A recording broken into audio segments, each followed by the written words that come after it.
আসসালামু আলাইকুম। এমএস ওয়ার্ডের মোস্ট ইম্পর্টেন্ট কয়েকটা কিবোর্ড শর্টকাট আমরা দেখব। নাম্বার 1, যদি আমরা কন্ট্রোল এন প্রেস করে দেই তাহলে এখানে নতুন একটা পেজ চলে আসবে। নাম্বার 2, যদি আমরা কিবোর্ড থেকে কন্ট্রোল ও প্রেস করে দেই তাহলে এরকম একটা ডায়ালগ বক্স আসবে, যেখানে আপনার সকল কম্পিউটার সকল ফাইল ফোল্ডার এখানে শো করবে। আপনারা চাইলে এখান থেকে যে কোনো ফাইল ইনপুট করতে পারবেন। নাম্বার 3, আমরা যদি কিবোর্ড থেকে কন্ট্রোল এ প্রেস করি তাহলে ওই পেজের সমস্ত লেখা এখান থেকে সিলেক্টেড হয়ে যাবে। নাম্বার 4, আমরা যদি কিবোর্ড থেকে কন্ট্রোল সি প্রেস করি তাহলে সিলেক্টেড করা সকল লেখা এখান থেকে কপি হয়ে যাবে।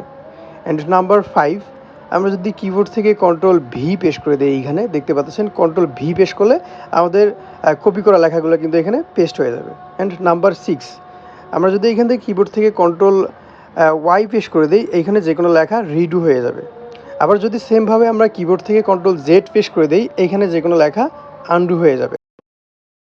এরপর আমরা যদি কিবোর্ড থেকে কন্ট্রোল ইউ প্রেস করে দিই তাহলে যে কোনো লেখার নিচে এভাবে আন্ডারলাইন চলে আসবে।